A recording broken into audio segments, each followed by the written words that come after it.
ketika kita hanya mengenal Kristus pada kebangkitan, kita akan menjadi bayi-bayi rohani dalam hidup kita. Kita akan terjebak pada zona kenyamanan spiritualitas kita. Dan itu tidak akan pernah membuat kita bertumbuh mengenal Dia lebih dalam. Kedewasaan kita tidak pernah diukur dengan aktivitas kita dalam melayani Tuhan. Tapi seberapa besar sebetulnya pengenalan akan Tuhan dalam hidup kita. Amin. Amin, saudara. Tapi seberapa besar pertumbuhan kita dalam mengenal akan Tuhan. Itu sebetulnya. Bukan seberapa banyak aktivitas kita dalam. Shalom, saudara. Saudara siap mau belajar? Tadi pagi saya berbicara tentang Matius pasal yang ke-25, Ibu Bapak Saudara. Nah sekarang saya ingin lanjutkan, saudara, lebih dalam lagi dari Matius pasal yang ke-25. Mari kita buka, Ibu Bapak Saudara. Dalam surat Filipi, saya kira sekali lagi surat ini bukan lagi merupakan sebuah tulisan yang asing bagi Bapak Saudara. Dalam pasal yang ketiga, atau kita baca ayat 7 sampai dengan ayat yang ke-11. Saya akan baca terlebih dahulu. Tetapi yang dahulu merupakan keuntungan bagiku, sekarang kuanggap rugi karena Kristus.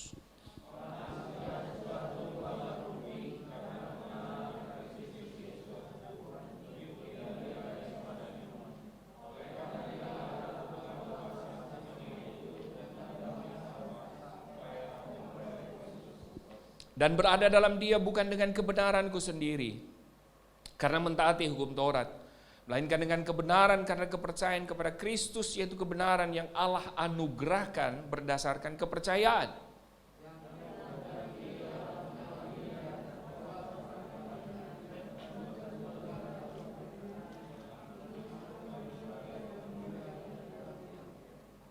Supaya aku akhirnya beroleh kebangkitan dari antara orang mati. Amin, Ibu Bapak Saudara.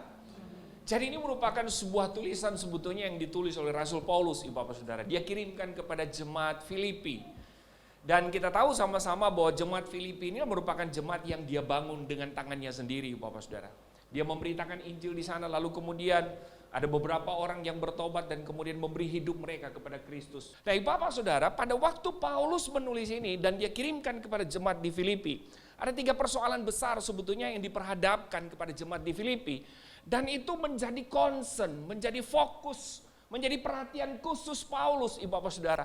Untuk apa? Menghibur, menasehati dan mengingatkan jemaat Filipi.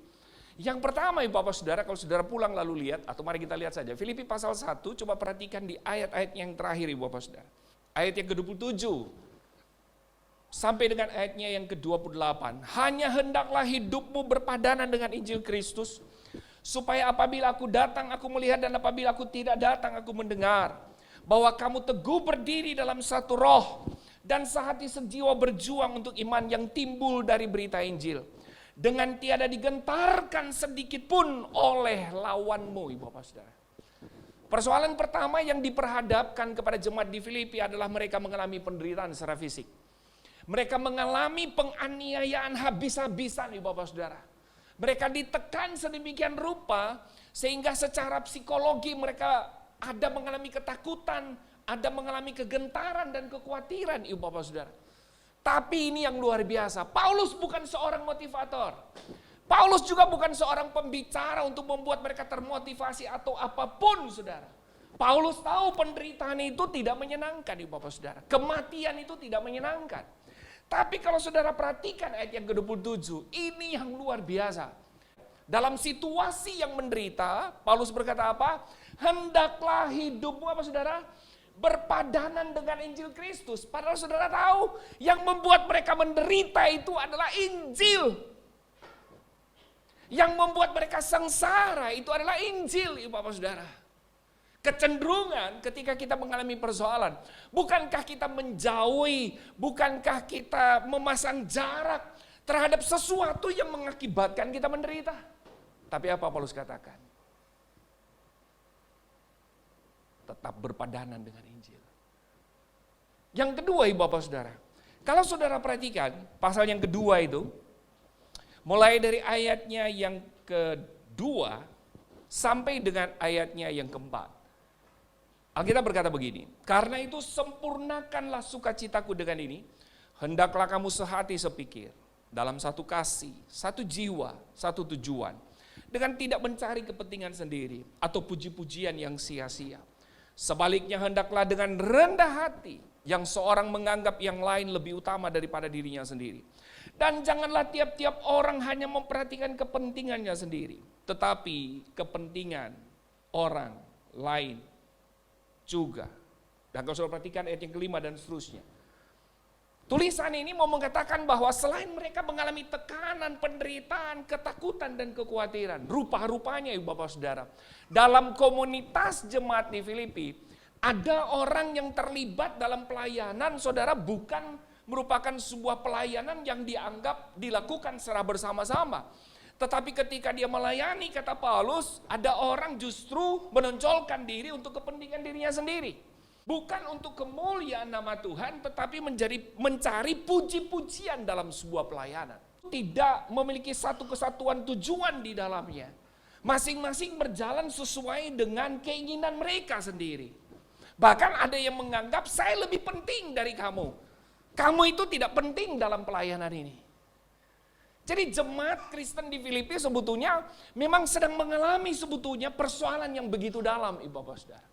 Sudah menderita, kesatuan dalam sebuah pelayanan itu tidak terjadi.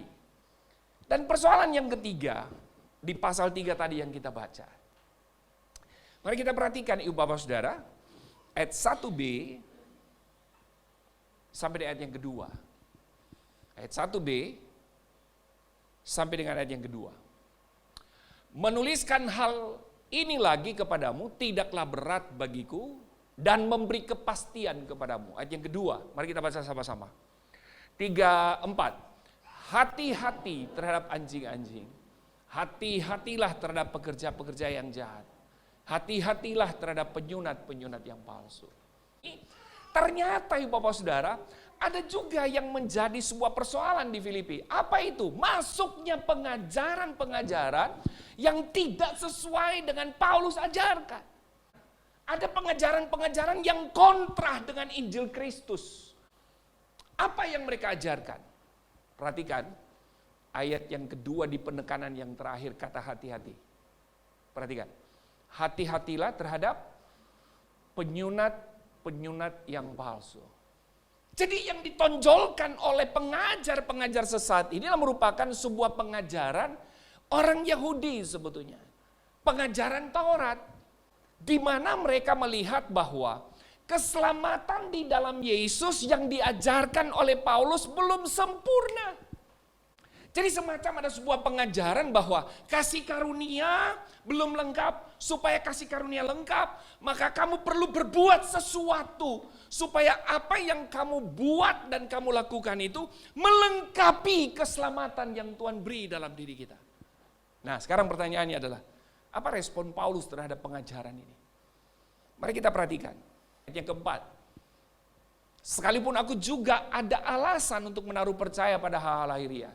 Jika ada orang lain menyangka dapat menaruh percaya pada hal-hal lahiriah, aku lebih lagi. Paulus mengatakan bahwa kalau mereka lebih menekankan kepada sunat untuk menyempurnakan keselamatanmu, tidak perlu. Sebab ayat 3 berkata bahwa, perhatikan, semua itu hanyalah merupakan hal-hal lahiriah yang tidak ada hubungan dengan apa? Keselamatan. Perhatikan ayat yang kelima, saudara. Ayat yang kelima sampai dengan 6. Nah, kalau ada di antara kita yang mau menambahkan perbuatan, tindakan-tindakan yang bersifat lahiriah supaya keselamatan itu semakin sempurna, kata Paulus, kalah loh sama gua. Gua dulu disunat pada hari ke-8, perhatikan ayatnya yang kelima. Gua ini dari bangsa Israel. Tentang pendirian terhadap hukum Taurat. Ini apa lagi? Aku orang Farisi. Orang Farisi ini konon merupakan golongan yang paling hebat di seluruh golongan yang ada di Israel. Mereka ini kalau hafal hukum Taurat, titik koma dia tahu di mana, ibu bapak saudara.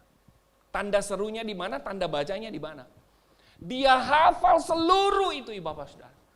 Sudah hafal, menguasai, ditafsir lagi, ibu bapak saudara. Dan orang Farisi adalah orang yang dimana kelompoknya begitu setia dengan Taurat. Jika diketemukan dalam satu komunitas ada yang menyeleweng dan keluar, menyangkali hukum Taurat, hukumannya adalah mati. Ayat yang ke-6. Tentang kegiatan, aku ini penjahat. Ngeri ya. Sudah tahu, Paulus tidak puas Stefanus mati. Dia ingin seluruh orang Kristen itu harus mati. Karena itu dia pergi ke Damsyik. Dia ingin mengambil satu surat pengantar sebagai pengesahan dari imam. Supaya dia punya pegangan secara legalitas untuk membunuh orang Kristen. Betul kan?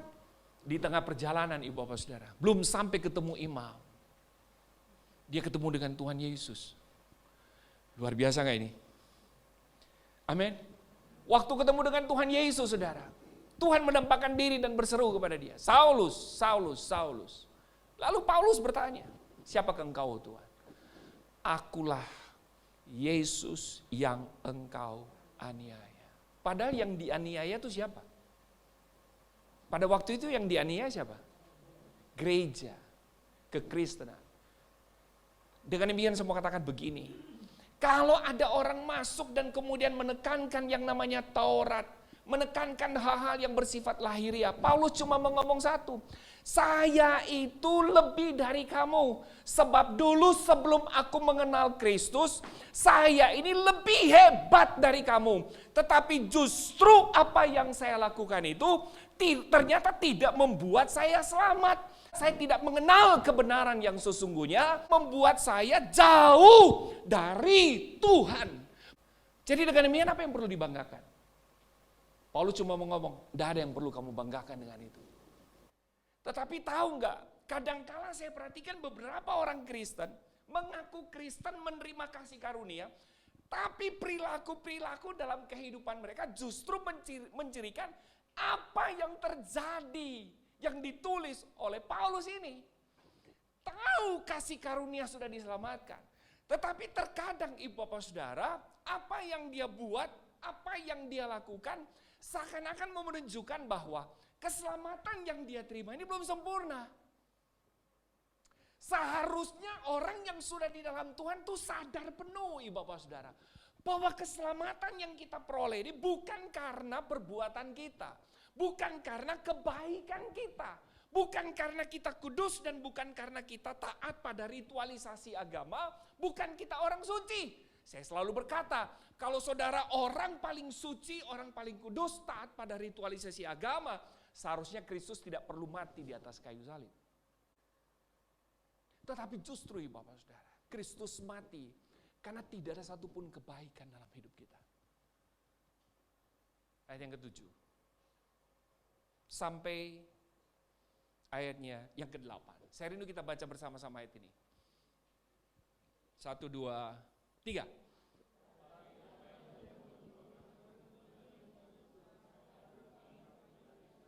Stop. Ada kata untung, ada kata apa di situ? Rugi. Untung bagi Paulus itu yang dimaksud adalah semua aturan ritualisasi agama Yahudi. Semua yang dia taat pada hukum Taurat. Itu dulu dianggap apa? Berkah, berkat, untung, makin kenal Tuhan. Selamat, dekat dengan Tuhan. Makin membuat dia sadar bahwa dia ini ternyata paling benar, paling suci, paling kudus. Itu maksudnya. Tetapi Paulus bilang apa? Sekarang. Kuanggap? Tuh lihat saudara. Nah, apa alasan Paulus? Dia menganggap itu semua rugi, Bapak Saudara. Ayat yang ke-8. Malahan segala sesuatu kuanggap rugi karena pengenalan akan Kristus Yesus Tuhanku lebih mulia daripada semuanya. Oleh karena dialah aku telah melepaskan semuanya itu dan menganggap semuanya sampah supaya aku memperoleh Kristus. Ternyata Bapak Saudara, semua dianggap rugi dan dianggap sampah oleh Paulus. Itu cuma satu. Itu karena Kristus. Amin. Itu karena pengenalan dia terhadap Kristus. Yang percaya katakan amin. Itu karena dia kenal siapa yang dia percaya. Ibu Bapak Saudara, kenapa bagi Paulus pengenalan ini penting? Cuma ada 2 alasan. Saya tutup dengan ini. Yang pertama adalah, dengan kita mengenal Kristus, maka kita bisa dapat membedakan mana pengajaran yang benar dan mana pengajaran yang tidak benar. Amin. Yang kedua, Ibu Bapak Saudara, kenapa pengenalan akan Kristus itu penting? Karena kalau Ibu Bapak Saudara perhatikan ayat yang ke-8 ini, sebetulnya kalau dalam terjemahan firman Allah yang hidup, penekanannya tuh begini. Karena kamu di dalam Kristus itu adalah orang yang dibenarkan. Itu bicara status. Saya orang tidak benar, saya orang tidak kudus, saya orang tidak suci, terbuang. Saya ini harus adanya di neraka, Ibu Bapak Saudara. Tapi Kristus datang mati untuk membenarkan kehidupan saya. Yang percaya katakan amin. Sehingga segala sesuatu dalam diri saya, apapun yang saya lakukan, itu tidak akan pernah mencirikan kebenaran itu, Ibu Bapak Saudara. Amin. Kita disebut sebagai orang benar karena dibenarkan oleh Kristus. Yang percaya katakan amin. Ini lawan kata dari dosa. Logikanya sederhana. Kadang begini, saya dikatakan orang berdosa karena saya melakukan dosa. Betul nggak? Betul kan? Padahal ini keliru, salah. Padahal Ibu Bapak Saudara, perhatikan, saudara berbuat dosa atau tidak, saya ini orang berdosa. Saya ini naturnya memang berdosa. Karena itu Alkitab berkata, perhatikan, kita ini seperti kain kotor. Apa yang kita mau buat dan lakukan di mata Tuhan, saya ini orang berdosa. Tapi semua karena anugerah. Semua karena kasih karunia. Maka kita orang yang tidak benar dibenarkan. Maka kita orang yang tidak suci disucikan. Lihat status kita. Status kita orang benar. Status kita orang kudus. Tapi kekudusan dan kebenaran itu tidak datang karena perbuatan kita. Tapi semua karena Tuhan beri. Amin. Nah, karena itu Bapak Saudara, jangan berhenti pada lahir baru. Jangan berhenti pada dibenarkan. Jangan berhenti ketika saudara dilahirkan kembali. Jangan. Kata Paulus, kamu harus terus-menerus mengenal. Yang percaya katakan amin. Terus-menerus mengenal. Saya senang dengan perkataan Paulus yang mengatakan bahwa saya percayai siapa yang aku kenal. Amin. Kita harus mengenal lebih dalam. Dengan kita mengenal lebih dalam, perhatikan Ibu Bapak Saudara, maka sekali lagi kita akan bertanggung jawab dengan keselamatan yang Tuhan beri dalam hidup kita. Yang percaya katakan amin. Pertanyaannya adalah bagaimana mengenal Kristus? Nah, mengenal Kristus itu ayat yang ke-10. Ayat yang ke-10. Kita baca sama-sama ya. Yang ku kehendaki ialah mengenal dia dan kuasa kebangkitannya dan persekutuan dalam penderitaannya, di mana aku menjadi serupa dengan dia dalam kematiannya. Kalau saudara baca dalam bahasa Indonesia itu, yang Paulus kehendaki sepertinya ada 3 elemen. Kalau dalam bahasa aslinya, sebetulnya kata dan pertama itu kita bisa terjemahkan dengan kata yaitu, sebab kata dan di situ tidak berfungsi untuk memisahkan. Tapi mau menjelaskan kalimat yang pertama. Jadi kalau saya terjemahkan begini. Yang ku kehendaki ialah mengenal dia. Yaitu kuasa kebangkitannya dan persekutuan dalam penderitaannya. Lebih jelas nggak kira-kira? Nah, jadi yang Paulus kehendaki adalah mengenal. Yang Paulus kehendaki adalah mengenal dia. Ialah mengenal dia, yaitu kuasa kebangkitannya dan persekutuan dalam penderitaannya. Sudah, saya senang dengan ini. Ternyata untuk mendewasakan orang Kristen itu, Ibu Bapak Saudara, memang tidak mudah. Tidak gampang, Ibu Bapak Saudara. Yang percaya katakan amin. Amin. Ini berbicara tentang pendewasaan sebetulnya. Karena ketika Paulus berkata yang ku kehendaki ialah mengenal dia, yaitu kuasa kebangkitan dan persekutuan dalam penderitaan, itu berbicara tentang 2 hal yang berbeda untuk menunjukkan sampai sejauh mana sebetulnya kedewasaan kita di dalam Kristus. Yang pertama, Ibu Bapak Saudara, kalau saudara mau dewasa di dalam Kristus, kata Paulus, kenalilah dia dalam kebangkitan.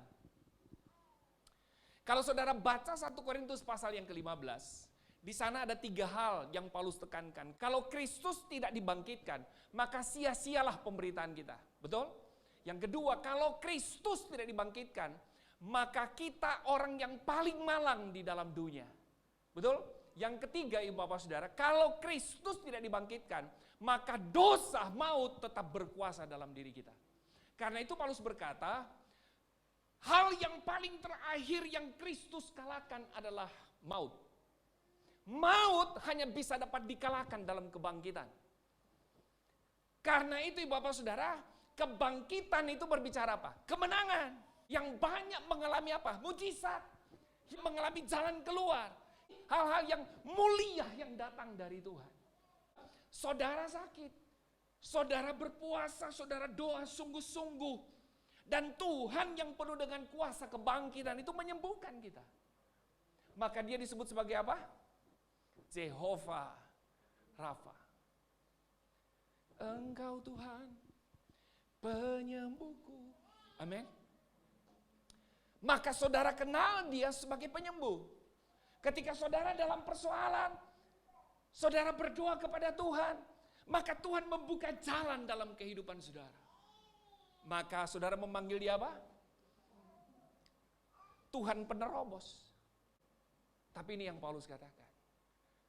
Untuk supaya dewasa, kita tidak boleh berhenti mengenal Kristus lewat kebangkitan saja. Tapi kita harus masuk lebih dalam. Yaitu dalam persekutuan pada penderitaannya. Amin. Mengenal Kristus dalam penderitaan ini banyak contoh di dalam Alkitab, Ibu Bapak Saudara. Percayalah, seperti lagu tadi dinyanyikan sama Jane. Itu jelas. Kadang ketika kita berdoa, kita tidak menemukan jawaban terhadap doa yang kita doakan. Kadang ketika kita sedang berdoa, kita belum menemukan jawabannya. Karena Tuhan mendelay semua apa yang kita minta. Pernah mengalami begini? Kadang ketika kita dalam pergumulan masalah, Ibu Bapak Saudara, kita minta sama Tuhan. Tapi ternyata sampai hari ini saya belum bisa melihat jalan keluarnya. Ibu Bapak Saudara, mengenal Tuhan dalam penderitaannya, itu akan membawa kita untuk lebih mengenal dalam lagi tentang siapa Tuhan yang kita percayai. Amin. Kita nggak hanya terhibur, Ibu Bapak Saudara. Kita tidak hanya sekedar menerima segala sesuatu, hal-hal yang bersifat ajaib, mujizat dalam hidup kita. Saya pelayanan di Bangka. Ada satu quote yang dicetak oleh Bapak Gembala tentang zona kenyamanan. Zona kenyamanan itu indah luar biasa. Betul kan Ibu Bapak Saudara? Zona kenyamanan itu hal-hal yang menyenangkan dalam hidup kita. Begitu menyenangkannya Ibu Bapak Saudara. Maka kita seakan-akan tidak mau keluar dari tempat itu. Kita seakan-akan memang sudah nyaman. Kita seakan-akan merasa bahwa disinilah tempat kita yang sesungguhnya. Betul bukan? Tapi ada satu kalimat di bawah yang menarik buat saya. Ternyata zona kenyamanan itu tidak akan pernah membuat saudara bertumbuh. Saudara, kalau Kristus kita kenal hanya pada kebangkitan, bukankah kita seringkali terjebak pada zona kenyamanan spiritualitas? Kita minta Tuhan jawab. Kita doa Tuhan jawab. Kita sakit minta Tuhan sembuhkan, Ibu Bapak Saudara. Betul bukan? Kita tanpa sadari ternyata pengenalan akan Kristus ketika berhenti pada kebangkitan, maka kita akan menjadi anak-anak rohani, Bapak Saudara. Anak-anak yang gak dewasa imannya. Percayalah, ada waktu di mana segala sesuatu ketika digoncangkan kita akan terkejut. Dan kita yang sudah terbiasa hanya mengenal Kristus pada kebangkitan, Ibu Bapak Saudara, maka ada kemungkinan kita akan menolak semuanya itu. Betul? Saya kasih contoh 2 Ibu Bapak Saudara. Paulus dalam 2 Korintus itu. Supaya dia tidak menyombongkan dirinya dalam sebuah pelayanan dan karunia-karunia hebat. maka dia mendapatkan sakit. Sebagai orang yang melayani Tuhan ketika dia dapat sakit, apakah Paulus tidak meminta kesembuhan? Alkitab berkata 3 kali dia minta sama Tuhan. Dia bertekuk lutut, dia minta supaya Tuhan menyembuhkan dia. Tapi apa kata Tuhan? Cukup sudah kasih karuniaku buat kamu. Ayub ketika segala sesuatu diuji dan dia mengalami penderitaan yang begitu hebat, dia nggak terima. Dia protes sama Tuhan.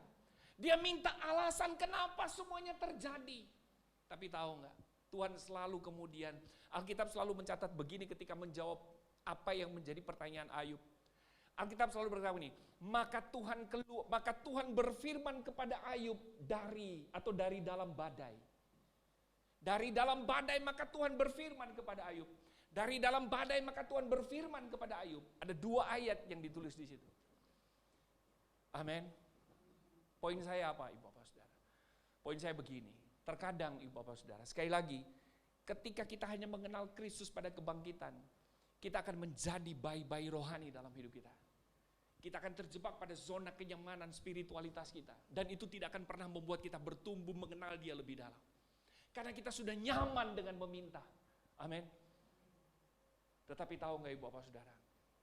Yang Tuhan mau dalam diri kita adalah kita harus mengenal Dia lebih dalam lagi melalui penderitaannya. Yang percaya katakan amin. Amin Ibu Bapak Saudara. Yang menarik buat saya adalah ketika Paulus diberi izin Tuhan untuk mengalami sakit, dia minta supaya sakitnya disembuhkan. Bukankah permintaan Paulus sama seperti kita ketika kita mengalami masalah?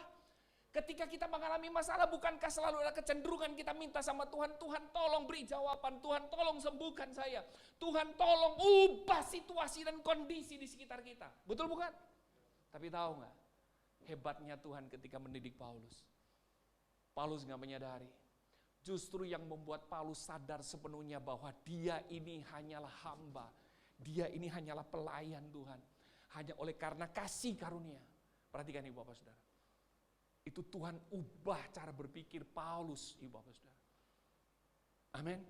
Cara Tuhan mengubah itu sederhana. Tuhan tidak menyembuhkan penyakitnya. Tuhan mau menunjukkan berhala dalam diri Paulus. Terkadang tahu nggak Ibu Bapak Saudara? Ketika kita dalam persoalan, bukan Tuhan tidak mau jawab pergumulan kita. Bukan Tuhan tidak mau mengubah situasi dan kondisi di sekitar kita. Bukan. Tapi Tuhan sebetulnya sedang mau mengingatkan ada berhala dalam hidupmu yang perlu kamu lepaskan. Amin. Kita cenderung selalu meminta sesuatu kepada Tuhan. Padahal sebetulnya masih banyak dalam diri kita yang Tuhan mau ubah. Tahu nggak Ibu Bapak? Persoalan datang kepada kita untuk mengubah sebetulnya hidup kita. Amin. Ada berapa banyak berhala dalam diri kita yang kadangkala kita tidak sadari. Itu yang sering kali kita jadikan sebagai senjata kita untuk apa? Bermohon kepada Tuhan. Padahal yang Tuhan mau adalah ubah diri kamu terlebih dahulu. Ada begitu banyak orang Kristen justru terjebak hanya pada satu sisi ini. Tetapi kemudian tidak pernah mau mengintrospeksi diri. Dewasa di dalam Kristen itu, perhatikan, bukan seberapa banyak aktivitas kita dalam melayani Tuhan. Bukan. Sebab kalau itu yang menjadi indikator saudara untuk mengukur kedewasaan saudara, orang Islam lebih jago dari kita. Orang Buddha lebih hebat dari kita. Saudara memberi hitung-hitung. Tapi teman-teman kita yang di sono tuh, kalau dia memberi, itu gila-gilaan memberi. Saudara memberi, saya memberi hitung-hitung. Tapi saudara Billy Gates kalau dia memberi, itu enggak 100 juta. 1 triliun dia kasih. Betul bukan? Billy Gates. Semua orang-orang kaya itu sudah. Dia bisa mengambil duitnya 1 triliun untuk dia sumbangkan. Macam-macam. Kita 100 ribu aja hitung-hitung. Betul kan? Terkadang Ibu Bapak Saudara, Tuhan mau supaya kita mengenal Dia lebih dalam lagi. Bukan hanya sekedar mengenal Dia pada mujizatnya. Kata mujizat dalam bahasa Yunani, beberapanya diterjemahkan dengan kata sign. S-I-G-N. S-I-G-N. Sign. Sign itu artinya tanda arah. Artinya mujizat itu sebetulnya hanyalah merupakan momentum saja. Tapi yang Tuhan mau cari tanda itu yang sesungguhnya. Karena di sanalah kita akan semakin banyak mengenal Dia secara pribadi. Kedewasaan kita tidak pernah diukur dengan aktivitas kita dalam melayani Tuhan, tapi seberapa besar sebetulnya pengenalan akan Tuhan dalam hidup kita. Amin. Amin, saudara. Tapi seberapa besar pertumbuhan kita dalam mengenal akan Tuhan, itu sebetulnya. Bukan seberapa banyak aktivitas kita dalam melayani. Amin. Aktivitas kita dalam melayani bisa saja kita manipulasi. Tapi orang yang bertumbuh dalam pengenalan akan Tuhan, itu tidak akan melakukan hal itu. Kenapa? Karena dia tahu tidak ada yang dia bisa balas sama Tuhan. Dia lakukan karena dia apapun yang terjadi. Tuhan mau bikin perkedel kek, Tuhan mau bikin mata sapi kek, tidak ada urusan dengan saya. Silakanlah Tuhan. Saya ini hanyalah hamba, saya ini hanyalah pelayanan. Amin. Aku lebih mau mengenal tentang Engkau, lebih mengenal. Semakin kita mengenal Kristus dalam penderitaan, maka semakin akan membuat kita kuat menghadapi apapun. Amin. Saya percaya Bapak Saudara, pundak kita semakin kuat. Amin. Saudara mau mengenal Kristus lebih dalam lagi? Amin, saudara. Kenali Kristus dalam berbagai macam hal. Ketika saudara sedang mengalami masalah, jangan buru-buru tolak tuh masalah. Ketika saudara mungkin diizinkan untuk mengalami pergumulan yang begitu hebat, jangan buru-buru minta Tuhan tolong, Tuhan tolong. Introspeksi diri dulu. Amin. Jangan-jangan ada berhala dalam diri kita yang perlu Tuhan lepaskan melalui masalah ini. Yang percaya katakan amin.